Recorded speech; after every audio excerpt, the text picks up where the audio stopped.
Gracias a los medios de información por responder a nuestra convocatoria para platicar con ustedes esta mañana.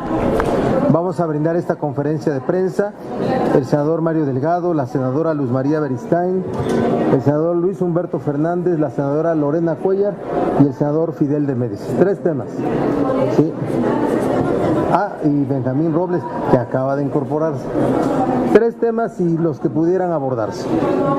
Primero queremos fijar una posición pública, y no nueva, porque tal parece que el tema de oponerse al pase automático de Procurador General de la República a Fiscal General es un nuevo discurso del Partido Acción Nacional como estrategia en su rivalidad con el gobierno y entre ellos mismos. Nosotros presentamos desde meses antes, desde el año pasado, una iniciativa para reformar el artículo 102 de la Constitución y el 16º transitorio del decreto, mediante el cual se publicó la reforma política del 2013. Esa reforma política se publicó en febrero del 2014, pero fue aprobada y votada aquí en diciembre de 2013.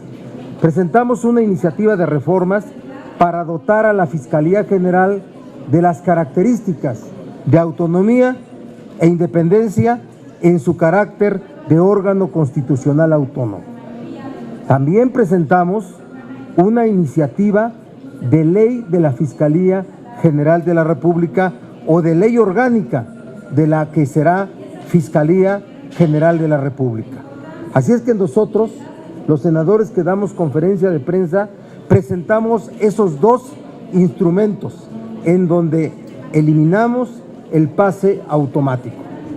Debo decirles que el Partido Acción Nacional siempre ha querido negociar con el gobierno el proponer al fiscal general. Me consta cuando fui presidente del Senado, como Mariana Benítez en diciembre de 2014 vino aquí al Senado a apurar a que se aprobara la minuta que ya estaba de Cámara de Diputados de ley de la Fiscalía General, en donde al promulgarse se hace la transformación de Procurador a Fiscal General. ¿Cuál fue la condición del PAN para aprobar? Que ellos pusieran al Fiscal General. En diciembre del 2014. Y esa ha sido siempre la disputa entre un acuerdo para que el PAN quiera poner al Fiscal General y el PRI ponga al Fiscal Anticorrupción. Ese ha sido el diferendo político. Por eso esta nueva posición del PAN de reclamar la eliminación la eliminación del transitorio 16º es estrategia política. Quienes hemos estado siempre en contra de esa conducción de ir de Procurador General a Fiscal General, hemos sido nosotros, y ahí está la prueba con las iniciativas que presentamos. Que quede perfectamente claro. Y desde aquí fijo una posición. Nosotros vamos a impedir, hasta materialmente, a que la ley de la Fiscalía General de la República se apruebe aquí en el Senado. Que se escuche. Nosotros vamos a impedir, no vamos a hacer de esto una estrategia para poder generar una presión en ambas cámaras. No vamos a caer como parte de la estrategia del PAN, que hoy salen como defensores cuando no pudieron concretar una negociación con el PRI de ser ellos lo que proponían al Fiscal General de la República. Nosotros vamos a impedir materialmente, que es la única forma de decirlo. Es la única forma de decirlo. Vamos a impedir hasta materialmente de que haya la aprobación aquí en el Senado de la minuta que llegó de Cámara de Diputados desde la legislatura anterior sobre la ley de la Fiscalía General de la República. Quiero darle el uso de la palabra para concretar muy cosas y hacer una opinión jurídica y política al senador Luis Humberto Fernández. Muchas gracias. Buenos días. Tres cosas muy importantes y muy sucintas. La primera es que esta intentona de designación del fiscal general en vía rápida, en pase automático, es una de las más desafortunadas y con mayores consecuencias para México. Me centro en dos. La primera es que garantizaría la impunidad del actual régimen, ya que al controlar la Fiscalía General y con las propuestas de magistrados de Sala Superior Especializada, no habría quien persiga los delitos, tanto en materia administrativa como en materia penal. Y lo segundo, que es igual de grave, garantizaría la continuidad de un modelo fallido de procuración de justicia y de seguridad y de combate a la corrupción. ¿Hay alguien que se pueda sentir contento y satisfecho con lo que se ha hecho en estas acciones, en esta materia? Yo creo que ni siquiera los más optimistas podrían defenderlo. Y esto nos lleva a cuál es el racional de esto. ¿Por qué hacerlo? Hay prácticamente una unanimidad desde las organizaciones de la sociedad civil, los partidos, pero también hay hasta una iniciativa del presidente para quitar este pase automático. ¿Por qué hacer este pase automático? Porque ante la imposibilidad de ganar la presidencia y la inminencia del éxito de López Obrador, la prioridad se vuelve comprar impunidad, garantizar la salida y su sueño tranquilo a través de que no habrá persecución de los delitos que ya se han cometido. No existe un solo argumento de interés público que permita la justificación de hacer al actual procurador fiscal general. El interés público nos manda un fiscal autónomo sin vínculos políticos, los cuales no podemos acreditar en este momento. Y esto nos lleva a un dilema, o pase automático o continuidad. Y para concluir, tenemos una propuesta muy concreta que el senador Barbosa lo ha comentado ya en iniciativas de ley, que es la reforma al 102 constitucional, que incluye la eliminación del pase automático y la autonomía para las dos fiscalías, que es la electoral y la de combate a la corrupción. Si ahorita permitimos este pase automático, estaríamos matando cualquier posibilidad de combate a la corrupción o procuración de justicia eficaz en el mediano plazo. Muchas gracias. Gracias. Otro punto a tratar es nuestro rechazo, nuestra condena a la decisión de Donald Trump, de su gobierno, de eliminación del DACA, del programa de apoyo a los Dreamers, con todos los requisitos que ustedes conocen. Le pedimos al gobierno de Enrique Peña Nieto una posición de dignidad y no que nos salga Luis Videgaray diciendo que este tipo de anuncios hay que tomarlos con cabeza fría. Ya es hora de que respondamos con dignidad ante un asunto así. Y pedimos también que el Senado de la República se pronuncie hoy, durante la sesión de hoy, tiene que tener el Senado de la República una posición de condena y rechazo a la eliminación del DACA. Le pido a Luis María Beristain nos dé una opinión al respecto. Definitivamente el Senado de la República, que tiene la facultad exclusiva de analizar la política exterior de México, hoy día condena totalmente esta cancelación de casi 1 millón de jóvenes, 800 y tantos mil jóvenes, casi 1 millón de jóvenes que quedan en el desamparo y quedan ante la arbitrariedad del gobierno de los Estados Unidos norteamericanos indefensos. Entonces, esto es un tema terrible, la verdad, es muy lamentable que nuestros jóvenes que están en Estados Unidos, amparados anteriormente hasta el día de hoy por este programa de intercambio estudiantil, hoy queden en el total desamparo. Entonces, una condena, como dijo el senador Barbosa, unánime. Es un rechazo que le pedimos a los compañeros del PAN, del PRI, del Verde Ecologista, de todos, que el Senado de la República, con esa facultad exclusiva que tenemos nosotros de ser los que generemos la política exterior de nuestro país, condena y rechazo total y unánime. Tal vez no quepa un exhorto a la reconsideración, pero yo sí me atrevo a hacerlo, un poco románticamente hablando. Exhortamos al gobierno norteamericano a analizar esa tremenda condena, esa tremenda decisión. Gracias. Gracias. No, espérame. Otro tema es el tema del TLC y el capítulo agropecuario, y lo pido que en esa posición la asuma, la explique el senador Fidel de Méndez Suceda. Sí. En el tema del Tratado de Libre Comercio, ayer se llevaron a cabo 2 foros aquí en el Senado de la República. Uno en el que participó el Consejo Nacional Agropecuario, que son los agroindustriales del país, y en el otro en el que participaron las organizaciones de los pequeños productores de México. En el primero lo encabezó la compañera senadora Marcela Guerra y otros legisladores que coinciden con la posición de que el capítulo agropecuario tiene que incorporarse al Tratado de Libre Comercio porque los agroindustriales son los únicos que han sido beneficiados.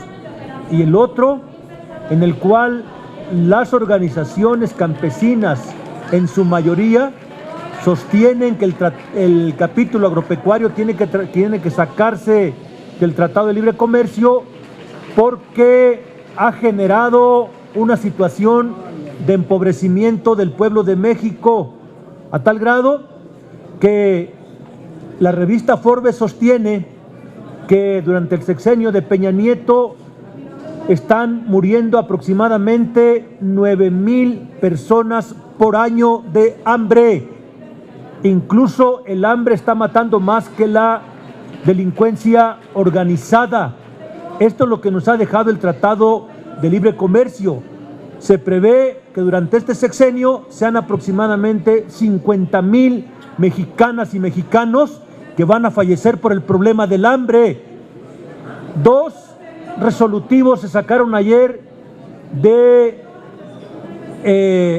el foro que se tuvo sobre el TLC, encabezado por la Comisión de Desarrollo Rural del Senado de la República, que encabeza su servidor, y que el grupo parlamentario del PT Morena va o ya los hizo suyos. Uno, que el capítulo agropecuario se saque del Tratado de Libre Comercio porque para lo único que ha servido es para empobrecer al pueblo de México y especialmente a las zonas rurales del país.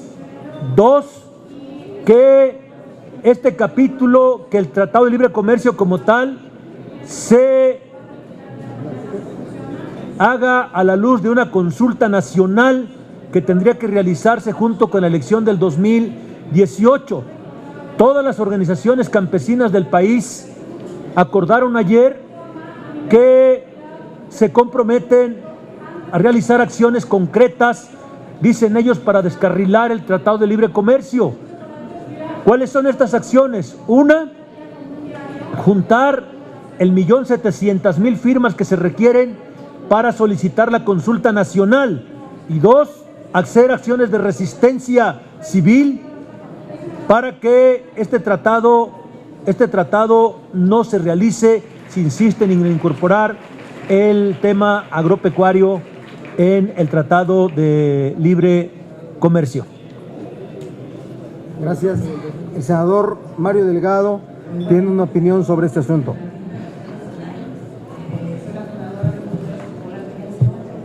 Muchas gracias. Informarles que ayer tuvimos grupo de senadores que estamos dando seguimiento a la renegociación del Tratado de Libre Comercio. Tuvimos una reunión con el subsecretario Juan Carlos Becker, que nos dio un balance de cómo va esta ronda de negociaciones. Tuvimos información muy general sobre distintos temas como empresas del Estado, agricultura, entrada temporal de servicios personales, aduanas, obstáculos técnicos al comercio, telecomunicaciones, anticorrupción, la mesa de derechos laborales, en fin, tuvimos un panorama general de cómo van las negociaciones. Podemos decir que hasta el momento hay definiciones generales sobre los temas que se van a discutir y la forma de ir aproximándose a ciertos posicionamientos por parte de los gobiernos. Hay los avances que se tenían programados para esta ronda prácticamente en todas las mesas se están logrando. Pero lo que sí vemos es que parece que hay dos realidades muy distintas. Por un lado, México sentado en las rondas de negociación, en el mejor de las disposiciones para lograr acuerdos, y por otro lado, el gobierno de los Estados Unidos, hoy, cuando está aquí, llegó ayer Robert Lighthizer, el encargado de la renegociación, justo al típico estilo Trump. Cuando viene el líder de la negociación a México, hoy mismo nos da este golpe Trump cobarde contra los jóvenes mexicanos que están en los Estados Unidos, contra los Dreamers mexicanos, más de 670,000, que hoy ya se anunció para decir que en 6 meses se le van a quitar los derechos de protección que tenían para no ser deportados. El destino que les espera a estos jóvenes si el Congreso americano no aprueba una ley que le dé derechos permanentes es la deportación. Es el típico estilo de Trump. Justo cuando llega hoy Lighthizer, nos da este golpe a los jóvenes mexicanos en los Estados Unidos. Me parece que ojalá no tengamos hoy en la televisión estas imágenes de una cenita muy amable del secretario de Economía y otros representantes del gobierno mexicano con este señor Lighthizer y no se haga una condena pública a lo que hoy hizo el presidente Trump. No se vale, no hay dos realidades. México es un solo país y debemos defender íntegramente nuestros intereses.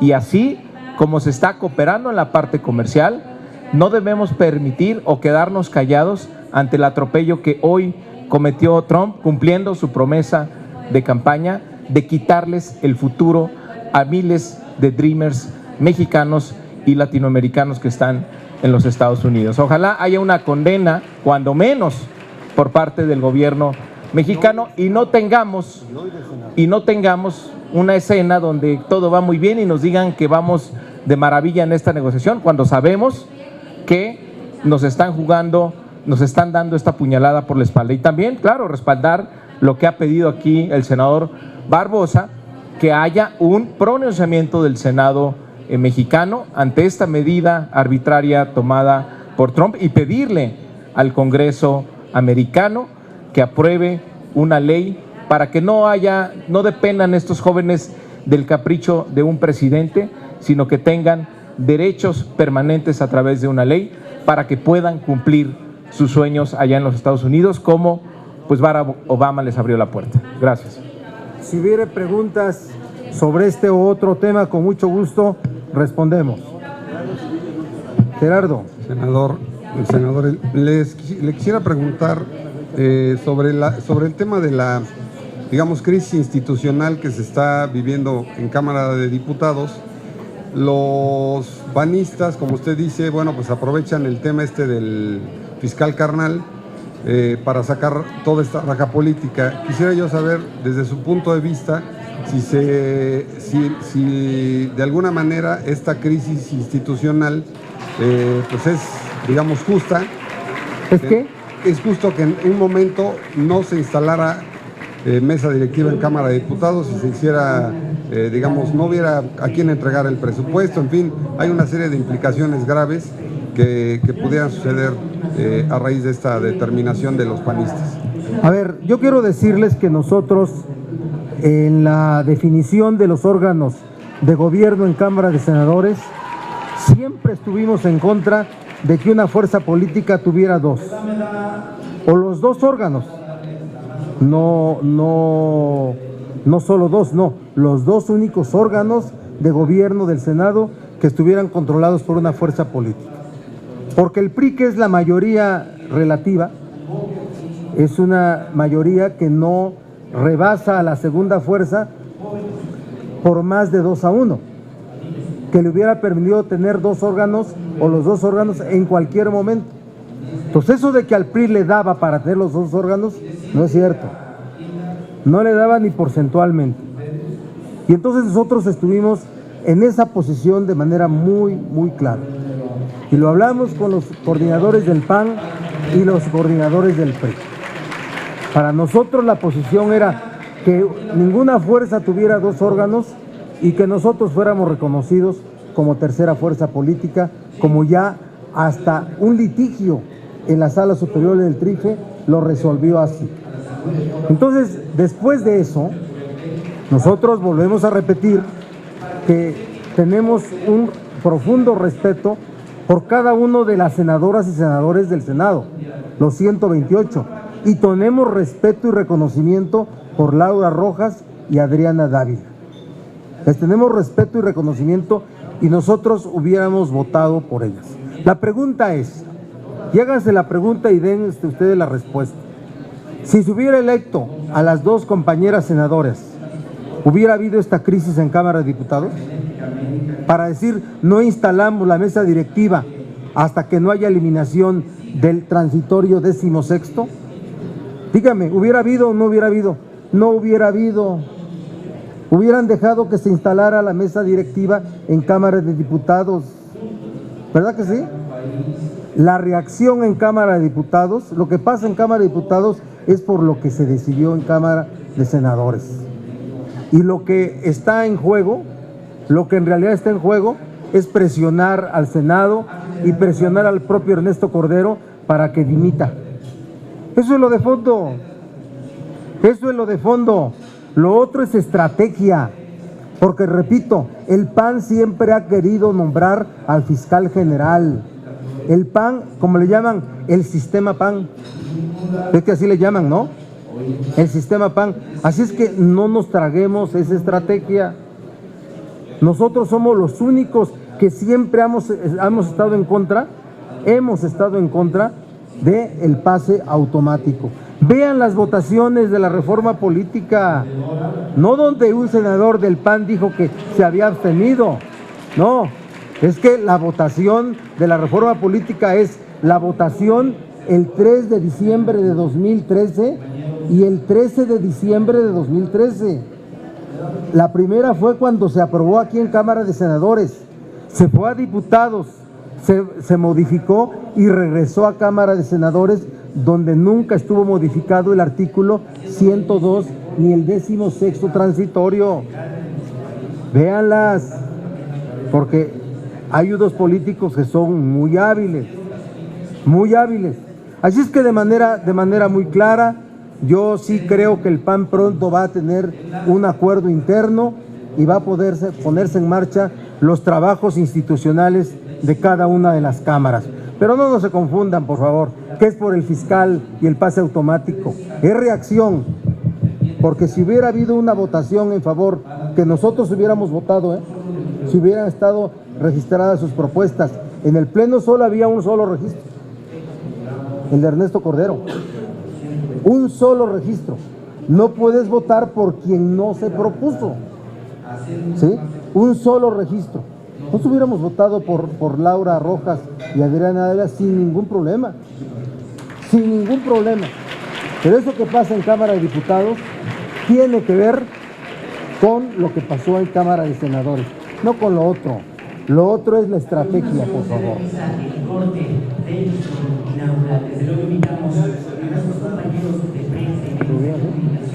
Senador Barbosa, dos cosas. ¿Esto quiere decir que con que el senador Cordero renunciara se acabaría el problema?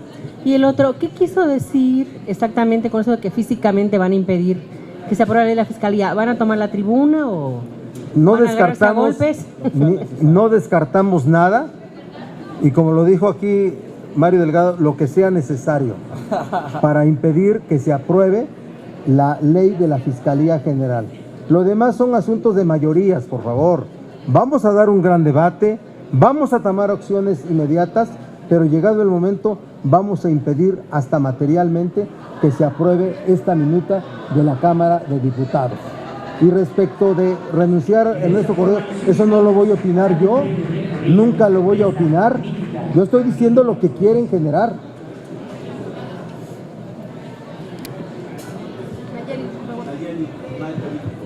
Sí, buenas tardes. Senador, primero preguntarle su opinión respecto a esta investigación que publica Animal Político y Mexicanos contra la Corrupción acerca del desvío de 7.700 millones de pesos a través de 11 dependencias federales. Segundo, preguntarle si el legislativo haría algo, porque ya la Secretaría de la Función Pública pues dijo que está investigando, pero prácticamente depende de los órganos internos de control de las dependencias y de las universidades, y en estos años no ha pasado nada. Tercero, alguien como el procurador Cervantes podría encabezar una investigación así, de ser justamente el fiscal anticorrupción. ¿Y qué le dice a la sociedad finalmente cuando ocurren cosas como esta que documentamos, de un desvío multimillonario prácticamente, y pues en el legislativo todavía no hay acuerdo justamente para tener a un fiscal en este sistema anticorrupción que tanto esfuerzo? A ver, primero decirte que la legislación vigente ya es suficiente para castigar casos de corrupción, aunque no haya fiscal anticorrupción y aunque no haya delitos de los nuevos, de la nueva generación en esta materia, que van a estar aplicables cuando haya designación de fiscal anticorrupción. Pero la legislación actual ya es suficiente para castigar casos de corrupción. Que no se diga que porque no hay fiscal no se pueden sancionar casos de corrupción. Sí hay condiciones legales y competencias para ello. Segundo, nada más tú te vas a responder. El sistema anticorrupción se define por la propia ley como la interacción institucional de los órganos o entes que tienen competencia para combatirlo. Son 7 órganos y todos tienen que ser autónomos, independientes. Secretaría de la Función Pública, Auditoría Superior de la Federación, INAI, Instituto Nacional de Acceso a la Información, Consejo de la Judicatura, Tribunal de Justicia Administrativa presidido por Chaurán, un verdadero costal de mañas del PRI. Y sexto, ¿cuál es el sexto? Fiscal anticorrupción. Y el séptimo es el representante de la sociedad civil, que es el Comité de Participación Ciudadana. Bastó con que Pechar hubiera planteado que se le pidiera un informe al Ejecutivo sobre el tema del espionaje para que los 6 le cayeran así encima y le dijeron que era improcedente. Entonces desde ahí, sí, claro, desde ahí date la respuesta. Desde ahí date la respuesta. Lo que tiene que ser, a ver, yo lo digo en el caso de la Procuraduría General de la República, es que en este ambiente político, social, el propio Cervantes debe de declinar. El propio Raúl Cervantes debe de declinar. No puede echar a perder su carrera personal, su prestigio profesional, su prestigio académico. No creo que lo dejen ser autónomo ni independiente en esta o en otra investigación. La otra, quien tiene que actuar en esta materia es Secretaría de la Función Pública y Auditoría Superior de la Federación, para corroborar cada uno de los datos que este informe de Mexicanos contra la Corrupción ha dado a conocer sobre el desvío de miles de millones a través de compañías fantasmas. Vamos a ver si son ciertos los datos también. No hay que dar por hecho que lo son solo porque lo exhiben una organización de la sociedad civil. Provoca la obligada necesidad de una investigación. ¿Qué hará el legislativo? No, pues que no haga una comisión, porque no sirve para nada. Ayuco.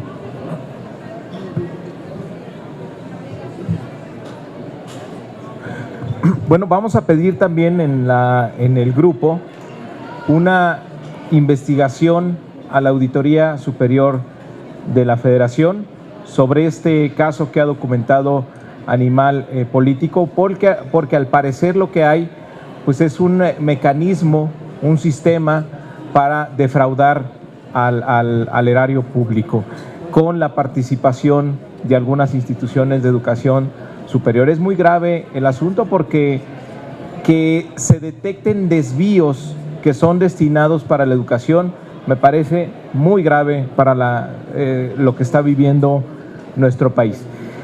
De comprobarse este mecanismo sistemático de defraudación, pues sería muy importante que fuera el primer gran caso del Sistema Nacional Anticorrupción, para ver quiénes estuvieron involucrados, porque al parecer podría involucrar a muchas personas y a varias dependencias públicas. Entonces, hoy estamos metiendo un punto de acuerdo para pedirle a la Auditoría Superior una investigación sobre esta extraordinaria investigación que ha hecho Animal Político y este grupo de periodistas. Pero me parece que estaríamos ante un caso muy grave, tal vez el caso más grave de corrupción, por el sistema que hay detrás, por la planificación, por el involucramiento de varias dependencias para propiciar este desvío de recursos. Y no porque vayan a educación, no porque vayan a instituciones de educación superior, no quiere decir que no se puedan fiscalizar.